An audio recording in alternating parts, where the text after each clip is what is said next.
Tu sais, mon frère, le monde, avec son raisonnement, veut nous faire croire forcément que l'argent vaut que la vie. Le monde, avec ses raisonnements, veut nous faire croire forcément que sans argent, on ne peut pas vivre heureux. Or, c'est faux. L'argent, ce n'est juste qu'un moyen d'échange. C'est un instrument d'échange, l'argent. L'argent ne vaut pas la vie. L'argent n'est pas mieux que la santé. L'argent n'est pas mieux qu'avoir des enfants. L'argent n'est pas mieux qu'être heureux sur cette terre. Mais malheureusement, des personnes sont tellement aveuglées que pour l'argent, d'autres même vont jusqu'à vendre leur vie. Des gens vont signer des pactes pour pouvoir avoir de l'argent pendant un certain temps et mourir après. Pourquoi? Parce qu'ils ont été convaincus que ouais, pour être vraiment heureux sur cette terre, il faut vraiment avoir l'argent. Moi, j'ai une question pour toi. Toi qui cours derrière les féticheurs et les marabouts pour de l'argent, j'aimerais te demander quelque chose. Dis-moi pourquoi est-ce que ces féticheurs et ces marabouts veulent un échange. C'est-à-dire, ils veulent ta vie pour de l'argent. Si l'argent était vraiment si important que ta vie, ils allaient te demander quelque chose de plus grand. Tu vois, mon frère, la vérité, c'est que ta vie est plus que l'argent. Et ils te donnent de l'argent maudit pour t'arracher ta vie que Dieu t'a donnée.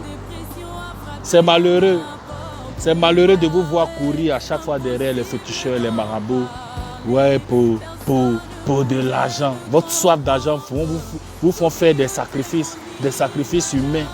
Certains même vont jusqu'à vendre leur mère, à sacrifier leur mère, leurs enfants, leurs femmes, leurs proches, leurs frères, pour de l'argent, pour un instrument d'échange. C'est malheureux, mon frère. Tu sais, la vérité, c'est que tu n'as pas besoin d'argent pour être heureux. Tu as besoin de Jésus.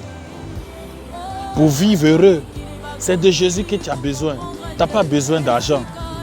Laisse-moi te dire qui est Jésus. Jésus, c'est la parole de Dieu faite chair. La Bible dit qu'au commencement était la parole était avec Dieu et la parole était Dieu. Elle était au commencement avec Dieu.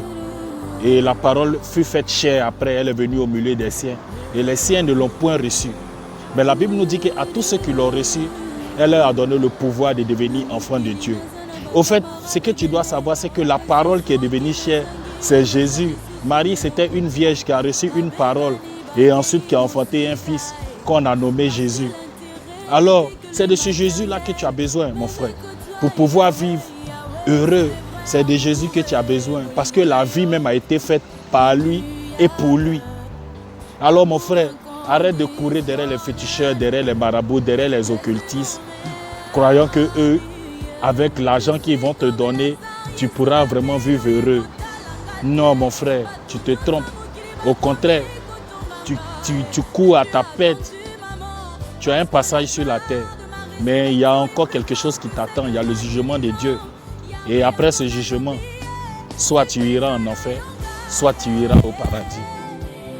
Alors, mon frère, moi, je fais juste ce message pour t'interpeller encore. Pour toi qui penses que l'argent, c'est le courant de ce monde. Pour toi qui penses que sans argent, tu ne peux être heureux. Pour toi, je fais cette vidéo juste pour attirer ton attention et te dire, arrête, tu te trompes des raisonnements. Tu as juste besoin de Jésus. Ok, prends soin de toi, mon frère. Que Dieu te bénisse.